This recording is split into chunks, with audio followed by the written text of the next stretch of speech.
Hollywood itself is a word. The word is interesting because it's a word that comes from a pagan.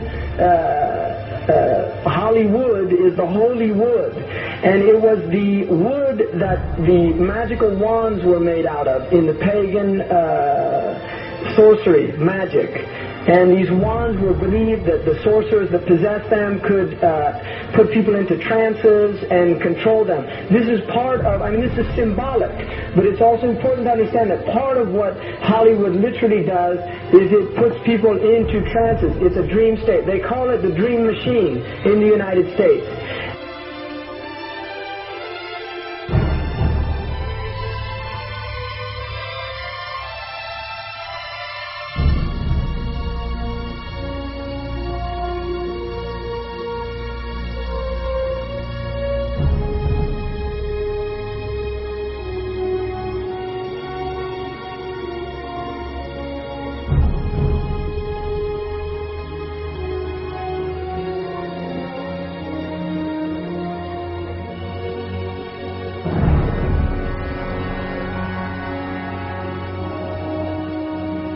Creates fantasies for people. It puts people into these things. Now, one of the things is interesting that in the part of what's done in movie theaters, in darkened rooms where people watch television, is literally a trance state that occurs through what's called suspended state of disbelief. You enter into a state, you suspend your disbelief and enter into a state whereby you begin to believe what you internally realize is imagination.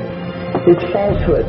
Films are magic. It's just magic. You go and you watch these things and people get caught up in them.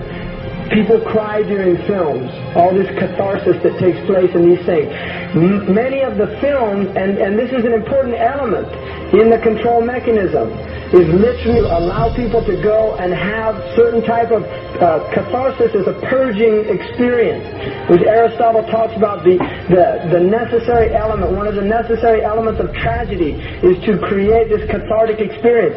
And this is why a lot of the films, especially also news and things like this is why news is very important in this culture. Everybody watches the news, they have this tragic, cathartic experience of watching the tragedies of others and then feeling safe and complacent in their own experience of this suspended state of illusory well-being. So these are very intricate and sophisticated methods. Now, I think it's dangerous, although there are elements, there's concerted efforts that take place, there's also a lot of people that have similar worldviews that aren't necessarily working together in concerted efforts.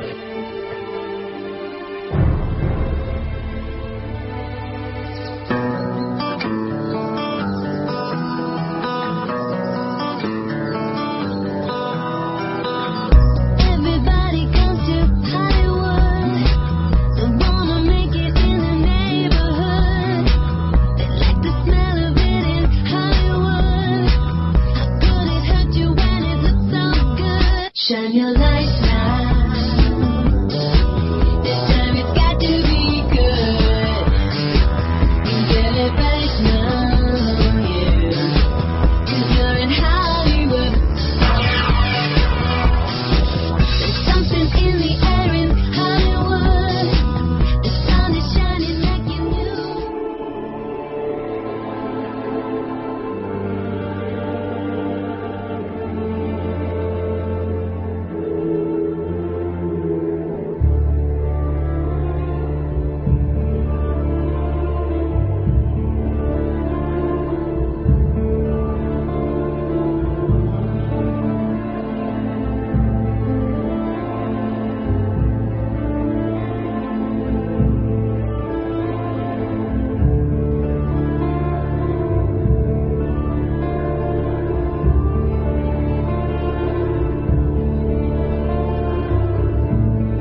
not supposed to be up here.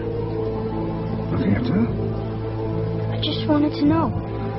Yeah. Well, you're old enough, I suppose. You should know the story. Okay, here we go. It was 1832. On a night much like this.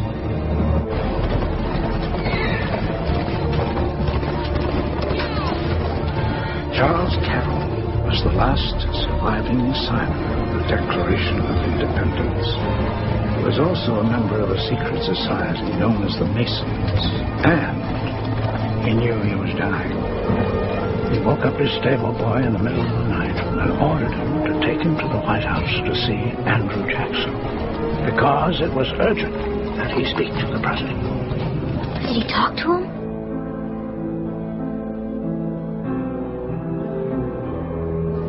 No, he never got the chance. The president wasn't there that night.